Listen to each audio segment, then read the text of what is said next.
Hello everyone, welcome to CSIR Net Adda 24/7. I am educator मेघना श्रीवास्तवा।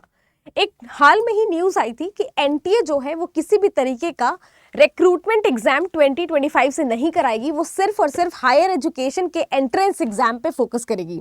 ऐसा information मैंने भी आपको दिया था, लेकिन अभी कुछ स्टूडेंट्स हैं जो ये बात बार बार पूछ रहे हैं कि ma'am CSIR net JRF exam एक रिक्रूटमेंट एग्जाम है, तो जो अपकमिंग एग्जाम है जिसका हम देख रहे हैं नोटिफिकेशन भी आ गया है, वो अपकमिंग एग्जाम कौन करवाएगा। आपने यहाँ पर देखा है कि ये एनटीए के द्वारा एक नोटिफिकेशन जारी हुआ था 9 दिसंबर को, जिसमें बताया गया था कि आपका जो CSIR नेट जेआरएफ एग्जाम है वो कुछ फरवरी से लेकर के 16 फरवरी से 28 फरवरी के बीच में होगा। और ये इन्फॉर्मेशन किसने दिया था? नेशनल टेस्टिंग एजेंसी यानी एनटीए ने दिया था।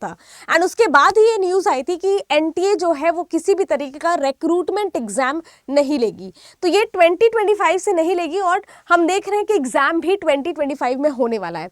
तो बहुत सारे स्टूडेंट्स को यहाँ पर कंफ्यूजन था, जैसे कि आप देख सकते हैं कि हमारे पास इस तरीके के कमेंट आ रहे थे कि मैम जो CSIR नेट जेआरएफ एग्जाम है फिर वो कौन लेगा।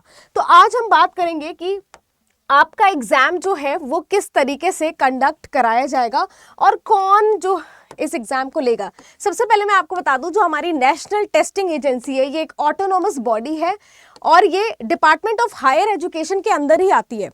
तो ये जो नेशनल टेस्टिंग एजेंसी है बहुत सारे एग्जाम्स कंडक्ट कराती है। यहाँ पर लिस्ट पूरी दे रखी है, जैसे for university and college joint entrance exam, जो जेई मेन का एग्जाम होता है, जो नीट का एग्जाम होता है, मैनेजमेंट का एग्जाम होता है, CUET, GPAT, इसके अलावा JNU का एग्जाम और भी बहुत सारे DUET एग्जाम, ये सारे एग्जाम्स जो होते हैं ये एनटीए कंडक्ट कराती है। साथ में इन्होंने रिक्रूटमेंट के लिए कौन से एग्जाम्स होते हैं उसकी लिस्ट दे रखी है। सबसे पहला यहाँ पर UGC नेट का नाम है, उसके बाद आप देखो CSIR नेट एग्जाम है।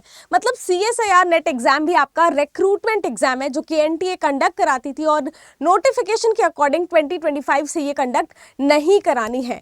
लेकिन गाइज सबसे पहले मैं आपको बता दूं कि ये जो न्यूज़ थी ये क्यों आई थी या फिर ये एक्शन या स्टेप क्यों लिया गया था। ये इसलिए लिया गया था क्योंकि जब आपका जून का एग्जाम हुआ था तो उस टाइम पे कुछ ऐसे न्यूज़ आया था कि जो डार्क वेब होता है उसके थ्रू पेपर को 2 दिन पहले लीक किया गया था। साथ में कई जगह ऐसी भी न्यूज़ आई थी कि जो नेशनल टेस्टिंग एजेंसी है जो कि आपका नेट का एग्ज़ाम कंडक्ट कराती है, जब वो एग्ज़ाम कंडक्ट करा रही थी उसी दौरान देखा गया कि एनी डेस्क के थ्रू पेपर को लीक कराया जा रहा था। पेपर लीक का ऐसा न्यूज़ आया था।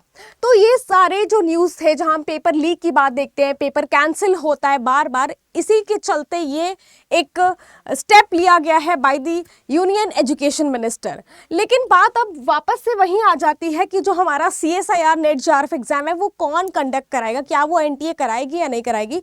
तो मैं आपको बता दूं कि जो हमारा CSIR नेट जेआरएफ एग्जाम फरवरी में होने वाला है वो बिल्कुल एनटीए ही कराएगी, बिकॉज एनटीए की तरफ से ये नोटिफिकेशन आया था और ये आपका दिसंबर का एग्जाम है जो कि फरवरी में होने वाला है। तो 2025 से जो भी चेंजेस हैं वो देखने को मिलेंगे कि जो हमारा एग्जाम है वो कोई और कंडक्ट कराएगा। हो सकता है कि एनटीए नहीं कंडक्ट कराए, बिकॉज हमने अभी जस्ट लिस्ट देखी जिसमें हमने देखा था कि CSIR नेट जेआरएफ एग्जाम एक रिक्रूटमेंट एग्जाम है। हमने यहाँ पर जो नोटिफिकेशन देखा उसमें यही देखा कि जो CSIR नेट जेआरएफ एग्जाम है ये एक रिक्रूटमेंट के लिए एग्जाम होता है, क्योंकि आप देखते हैं कि इसमें फॉर असिस्टेंट प्रोफेसर भी है, साथ में PhD एडमिशन के लिए भी एनरोल कर सकते हैं। तो ये दोनों चीज़ें, इसीलिए स्टूडेंट्स के मन में एक क्लैरिटी नहीं थी। बट येस, जो भी इंफॉर्मेशन आगे आती है आपको अपडेट दिया जाएगा। और जो अपकमिंग एग्जाम है वो भले फरवरी में हो रहा है लेकिन एनटीए ही कंडक्ट कराएगी। जो भी चेंजेस होंगे वो हमें 2025 जून से देखने को मिलेंगे। तो ऐसी ही और जानकारी के लिए सब्सक्राइब कीजिए CSIR नेट अड्डा 24/7। मिलते रहेंगे। Thank you so much.